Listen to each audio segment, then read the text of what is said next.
नमस्कार, मी तृप्ती तुमचं स्वागत करते सगळ्यांचं माझ्या चॅनलवर। आज आपण मालवणी चिकन कसं बनवायचं आहे ते पाहूया। अगदी सोपी पद्धत आहे। मी तुम्हाला आहे ना एक थोडंसं वेगळं म्हणून असं जसं आम्ही जे झाडावरनं नारळ काढले जातात ते ह्या सोडण्याच्या साह्याने हे बघा असे सोलले जातात। थोडीशी अशी छोटीशी व्हिडिओ तुम्हाला जस्ट मी दाखवली आहे। कोणाला बऱ्याच जणांना माहिती असतं, बऱ्याच जणांना नाही माहिती असतं। मला तरी माहिती नव्हतं, लग्नानंतरच मला कळलं हे। तर ही अशी जी आहे ते सोलण्यासाठी असतं आणि हे बघा अशा पद्धतीने तो सोलला जातो नारळ। आता हा नारळ सुका आहे। जेव्हा मी ते नारळ घेतलेला तेव्हाच मला तो वाजवल्यावर कळलेला, तर सुका नारळच मला हवा होता। तर मी कांदा सुरुवातीला काय केलं आहे, वाटण्यासाठी कढईमध्ये जे आहे ते थोडंसं तेल घालून त्याच्यात आलं लसूण चांगलं लालसर करून घ्यायचं आहे। मग त्याच्यात कांदा आहे, मी 2 छोटे कांदे होते जे मध्यम आकाराचे, ते असे उभे कापून घेतलेले होते। असे फाईन बारीक करण्याची काही गरज नाही आहे, कारण नंतर ते आपल्याला मिक्सरला वाटूनच घ्यायचं आहे। तर ते लालसर ह्याच्यामध्ये परतवून घ्यायचे तेलामध्ये चांगले। आलं लसूण आणि कांदा व्यवस्थित परतवून घ्यायचं आहे। आणि हे जे सुकं नारळ जो आपण फोडलेला होता, मी फोडलेला होता, त्याचे बारीक कापं करून घेतलेली आणि मिक्सरला बारीक त्याची पूड करून घेतली। म्हणजे किसण्यापेक्षा वगैरे हे झटपट मला असं सोपं वाटतं।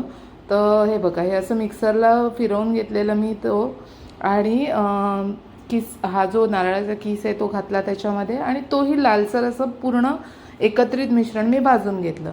आणि थोडं थंड झाल्यानंतर हे लालसर हव्यात, काळपट नाही, आणि हे जे आहे ते आपण मिक्सरला वाटून घ्यायचं आहे। आता फोडणीसाठीची तयारी आपण करूया। एक मोठा कांदा किंवा 2 छोटे कांदे बारीक कापून घ्या। टोपामध्ये जे आहे ते तेल घालूया आपण। त्या तेलामध्ये खडे मसाले घालायचे आहेत। मी 1 वेलची, त्याच्यानंतर चक्रफूल 1, तमालपत्र, कढीपत्ता आणि काळी मिरी आणि लवंगा 2 होत्या, दालचिनीची 1 छोटी काडी असं घातलेलं, आणि 1 मिरची, हिरवी मिरची घातलेली होती मी कापून उभी, आणि हिंग। अशा पद्धतीने हे तेलामध्ये चांगलं परतवून घेतलं। ते तडतडलं की लगेच त्याच्यामध्ये जे आहे ते कांदा घालायचा आहे आपण बारीक कापलेला, तो चांगला परतवून घ्यायचा आहे। त्यात मग हळद, धणा पावडर, गरम मसाला हा मी घरचा केलेला आहे, त्याची रेसिपी मी तुम्हाला देईन। त्याच्यानंतर हा अंबारी तिखट मसाला आहे, हा बेताचा तिखट असतो, मी माझ्या प्रत्येक व्हिडिओमध्ये सांगते। तर हा 3 चमचे मी घातलेला आहे, फार तिखट नाही आहे तो, लाल रंग येतो छान। आणि मग ह्याच्यामध्ये जे आहे ते मी 1 मोठा टोमॅटो कापलेला होता तो घातला चांगला, आणि चांगला परतवून घेतला आहे। हा परतवून घेतला ना चांगला आपण वाफवून घ्यायचा, आणि त्याला तेल सुटतं स्वतःचं असं की त्याच्यावर कोथिंबीर घालायची बारीक कापलेली, आणि जरा 1 मिनिटासाठी फक्त झाकून घ्यायची। इथे मी 1 किलो चिकन आणलेलं होतं, त्याला चांगलं मीठ आणि हळद, थोडंसं मीठ आणि हळद लावून चांगलं जे आहे धुवून स्वच्छ करून हळद मीठ लावून ठेवलेलं आहे। आता हे बघा, या साईडला आपला मसाला जो आहे तो व्यवस्थित झालेला आहे। त्याच्यामध्ये हे जे मीठ हळद लावलेलं जे आपलं चिकन आहे 1 किलो, ते त्याच्यात घालून चांगलं परतवलं छान असं, आणि 2 मिनटं जे आहे ते त्याला चांगलं थोडंसं पाणी घालून झाकण लावून चांगलं शिजत ठेवलं। मध्यम फ्लेमवर ठेवायचं आहे आणि व्यवस्थित शिजू द्यायचं आहे। 2 मिनटानंतर आपण जे आहे ते झाकण बाजूला करून ते चेक करायचं आहे। तर हे बघा, त्याला असं व्यवस्थित पाणी सुटलेलं आहे, थोडंसं शिजलं पण आहे।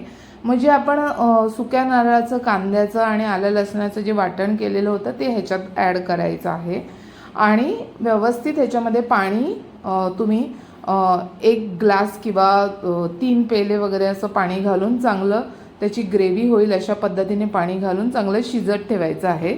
त्यात नंतर आपल्याला मीठ जे आहे ते अर्धा चमचा मी घातलं आहे, कारण ज्यावेळेस चिकनला जेव्हा धुवून स्वच्छ केलेलं होतं तेव्हा हळद मीठ मी लावलेलं होतं, त्यामुळे ह्याच्यात मीठ कमी घातलेलं आहे मी। कोथिंबीर घातलेली आहे, आणि छानपैकी आहे ना हे 15 मिनटं तरी शिजवा मध्यम आचेवर, चांगलं चिकन छान शिजतं। आणि हे बघा, अशा पद्धतीने हे चिकन आपलं रेडी आहे, मालवणी चिकन। ह्याच्याबरोबर वडे सध्या वड्याचं पीठ मी केलेलं नाही आहे, माझं संपलं आहे आईने दिलेलं, तर मी ते नक्की बनवेन आणि तुम्हाला त्याची रेसिपी पण शेअर करेन। तर हे बघा, एवढं छान सुंदर झालेलं आहे। तुम्ही चपाती, राईस, ब्रेड बरोबरही खाता तिकडे गोवा साईडला, तर खाऊ शकता। आणि जर तुम्हाला ही माझी रेसिपी आवडली असेल तर लाईक शेअर सबस्क्राईब जरूर करा माझं चॅनल। धन्यवाद।